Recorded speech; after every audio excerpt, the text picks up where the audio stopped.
Hello guys, तो finally आप लोग का मॉडल पेपर आ गया 8 क्लास का। तो आपका जो एग्जाम है 28 तारीख को होने वाला है। तो वो एग्जाम में आपका मॉडल पेपर बहुत ही इंपॉर्टेंट है, तो वो देख के जाइएगा। जिस प्रकार से एग्जाम में आपका आएगा तो वो मॉडल पेपर आप लोग को मैं आपकी इस बोर्ड पे मैं कराऊंगा, सॉल्व करके दिखाऊंगा साइंस का।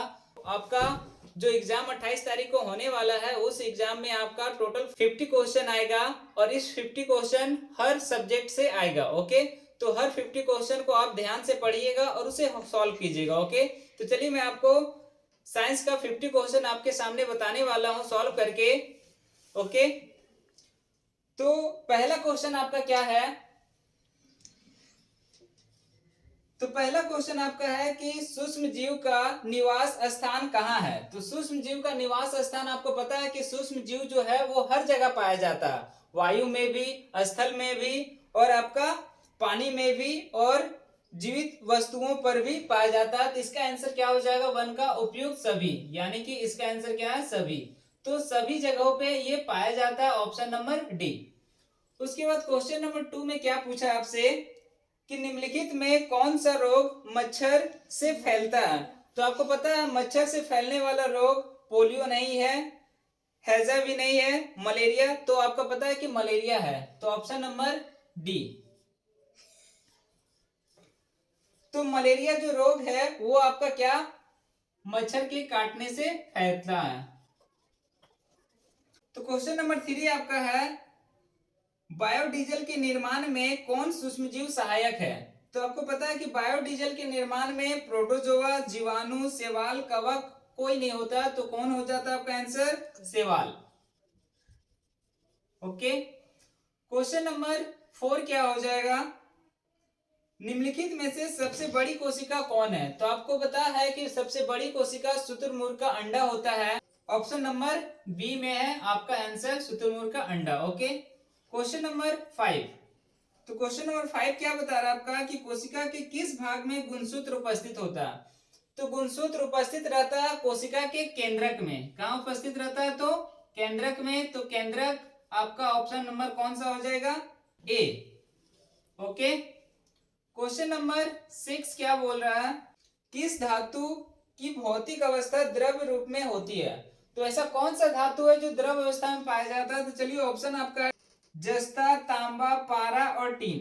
द्रव अवस्था में पाए जाने वाले धातु का नाम क्या होता है? पारा, जिसको क्या बोलते हैं? Mercury, H G. ओके, और ये ऑप्शन नंबर सी में है। Question number 7। तो 7 में क्या बोल रहा है कि एक्सरे करने हेतु किस धातु का उपयोग किया जाता है। तो आपको पता है कि जब आप एक्सरे कराने जाते होंगे तो एक शीशा का उपयोग किया जाता है जिसको बोलते हैं लेड, पीबी। तो पीबी का उपयोग किया जाता है, जो ऑप्शन नंबर आपका कौन सा है? का डी। क्वेश्चन नंबर 8 है कि झारखंड के जादूगोड़ा में किस धातु का प्रचुरता विद्यमान है। तो आपको पता है कि झारखंड का जो जादूगोड़ा है वो यूरेनियम का खान है, यानी कि वहां पे यूरेनियम निकाला जाता है। तो आपका ऑप्शन नंबर इसका क्या हो जाएगा? Answer C, uranium. ओके, तो क्वेश्चन नंबर 9 आपका क्या बता रहा है कि धातुओं का वह गुण जिससे उसे पीट कर चादर बनाई जा सकती है। तो धातु का वह गुण जिसे पीट कर क्या बनाया जा सकता है? चादर। तो चादर आपको पता होगा कि उसको क्या बोलते हैं? आघात वर्तन्य बोलते हैं, जो ऑप्शन नंबर आपका सी है। ठीक है, तो 9 का आंसर क्या हो जाएगा आपका? सी, आघात वर्तन्य। और तन्य क्या होता है? तन्य होता है जिसे पतले तारों में परिवर्तित किया जा सकता है, किसी भी धातु को पतले तार में। तो जब कोई क्वेश्चन आ जाए कि कोई ऐसा धातु है जिसे पतले तारों में परिवर्तित किया जा सकता है, तो वो कौन सा गुण होता है? तो तन्यता के कारण उसे परिवर्तित किया जा सकता है। ओके, क्वेश्चन नंबर आपसे 10 क्या पूछ रहा है कि इनमें से उष्मा का सबसे कम चालक धातु कौन सी है। उष्मा का सबसे कम चालक, तो एल्युमिनियम है, पारा है, चांदी है और सोना। तो आपको पता है कि सोना और चांदी अच्छा सुचालक होता है। सोना और चांदी क्या होता है? अच्छा सुचालक होता है। तो सोना चांदी तो नहीं होगा। तो आपको पता है कि पारा और एल्युमिनियम, तो एल्युमिनियम तो आपका ठोस अवस्था में रहता है, तो ऊष्मा का सुचालक उसमें तो ज्यादा ही होगा। मगर पारा क्या होता है? एक लिक्विड रहता है, धातु तो है मगर वो क्या है? द्रव अवस्था में रहता है, जिस कारण उसमें ऊष्मा का सुचालक बहुत कम होता है। ओके, तो इसका आंसर क्या हो जाएगा? पारा। ओके, जो ऑप्शन नंबर आपका बी में है। क्वेश्चन नंबर 11 क्या बोल रहा है आपसे कि निम्नलिखित में से कौन सा घोल विद्युत का कुचालक है? कुचालक मतलब जिसमें करंट पास ना हो पाए। ओके, तो कौन सा ऐसा घोल है? तो आपका ऑप्शन नंबर ए है नींबू का रस, नल का पानी, सिरका, आसुत जल। तो कुचालक, नींबू का रस में भी क्या हो जाता है? विद्युत का चालन होता है। नल का पानी में भी विद्युत का चालन होता है, और सिरका में भी विद्युत का चालन होता है, और अशुद्ध जल में विद्युत का चालन नहीं होता है, जो मैंने आपको प्रैक्टिकली करके दिखाया था वीडियो में। अगर नहीं देखे होंगे तो पिछले आप वीडियो जाके आप देख सकते हैं। तो इसका आंसर क्या हो जाएगा? अशुद्ध जल, जो ऑप्शन नंबर डी में है आपका। तो क्वेश्चन नंबर 12 क्या है आपका? किसी धातु पर इच्छित धातु की परत निक्षेपित करने की प्रक्रिया को क्या कहते हैं?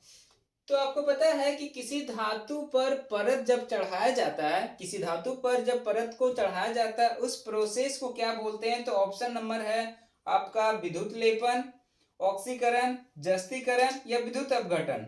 तो आपका ऑप्शन नंबर ए क्या होगा आंसर? विद्युत लेपन,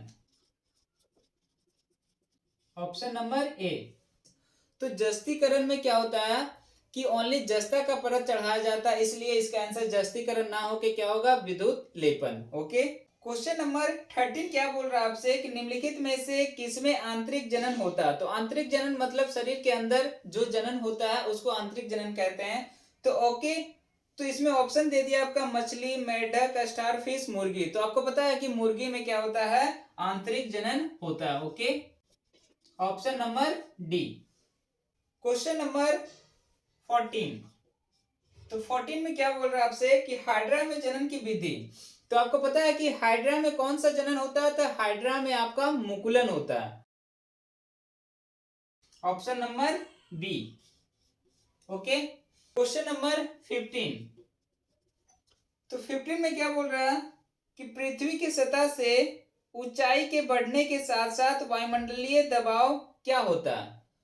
तो अगर क्वेश्चन ये पूछ रहा है कि पृथ्वी के सतह से अगर हम ऊपर जाएंगे तो वायुमंडलीय दाब क्या होगा? बढ़ेगा, घटेगा या बराबर रहेगा?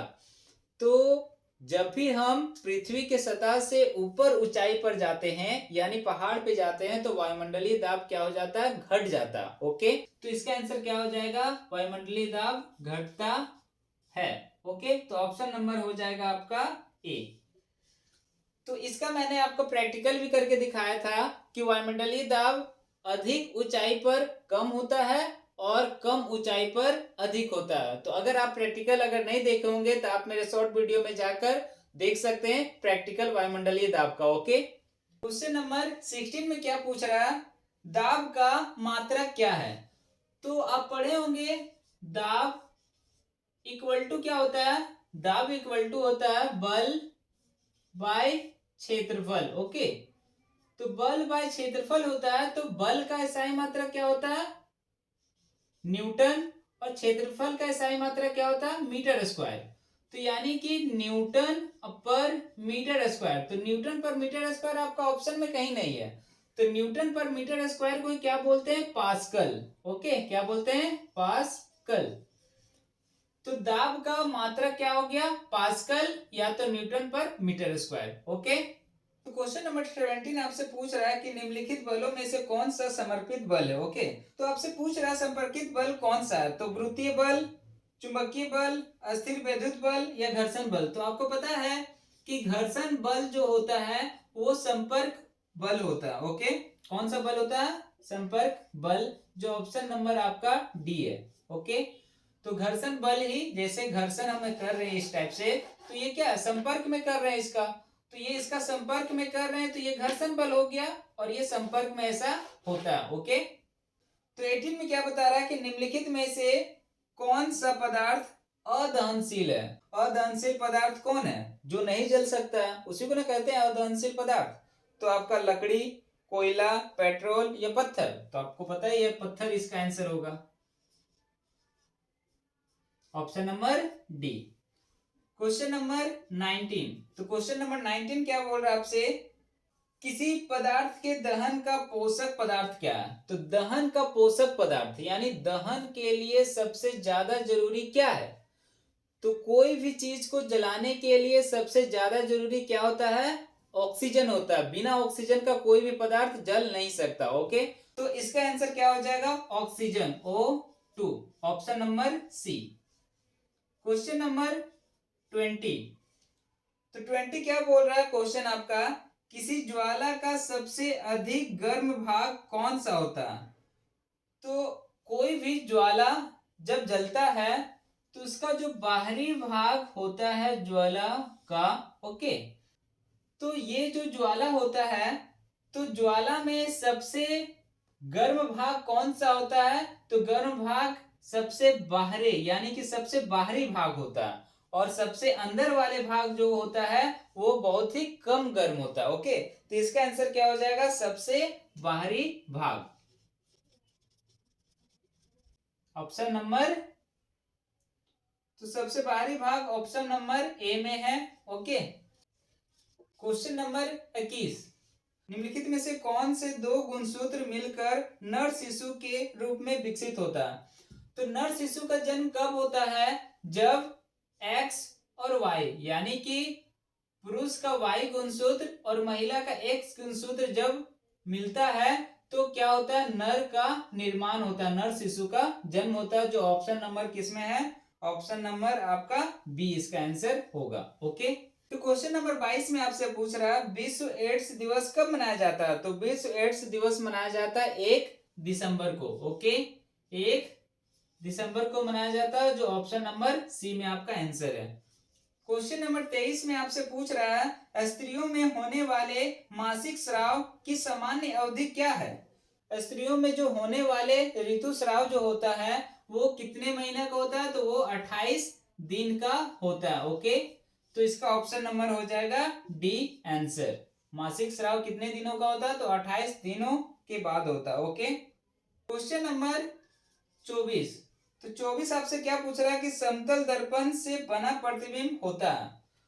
तो आपको पता है कि समतल दर्पण जो हम लोग हमेशा देखते हैं कहीं जाने से पहले, ओके, तो कहीं जाने से जो पहले देखते हैं आईना, तो उस आईना को ही कहा जाता है समतल दर्पण। और उस समतल दर्पण में हमेशा जो प्रतिबिंब बनता है वो काल्पनिक बनता है, बराबर बनता है और सीधा बनता है। ओके, तो इसका आंसर क्या हो जाएगा, जिसको आभासी भी बोलते हैं काल्पनिक को, तो इसका आंसर क्या हो जाएगा, आभासी। Okay, option number A. Question number 25। वह यंत्र जो दृष्टि रेखा पर नहीं रहने पर वस्तुओं को भी दिखा सकता है। तो पहला ऑप्शन है पेरिस्कोप, क्लेडोस्कोप या विक्षेपण या दूरबीन। तो बोलना चाह रहा क्वेश्चन कि हमारे जो आंख होता है वो आंख के सीधा वाले होता है क्षैतिज रेखा, दृष्टि क्षैतिज रेखा। तो आंख से सीधा वाले रेखा में तो हम अपने से देख सकते हैं किसका, तो आपका दूरबीन से भी देख सकते हैं सीधा वाले को, मगर बोल रहा सीधा जो रहता है उसके ऊपर वाले वस्तु को हम कैसे देख सकते हैं, तो वो पेरिस्कोप से देख सकते हैं। पेरिस्कोप का जो फिगर होता है वो कुछ जेड टाइप का इस टाइप से होता है, एक नली टाइप का बना हुआ। ओके, इस टाइप से होता है और यहां से इस धर वाले को हम देख सकते हैं। ओके, इसका आंसर क्या हो जाएगा, पेरिस्कोप, जो ऑप्शन नंबर ए में आपका आंसर है। ओके, तो ये 25 क्वेश्चन मैंने आपको सॉल्व करके बता दिया है और अगले नेक्स्ट वीडियो में आपके 25 क्वेश्चन आपके सामने दिखाऊंगा प्रैक्टिकली और सॉल्व करके भी दिखाऊंगा। और इस वीडियो को आप अपने दोस्तों को भी शेयर कीजिए ताकि उसे भी बोर्ड एग्जाम के लिए हेल्प मिल सके। Thank you.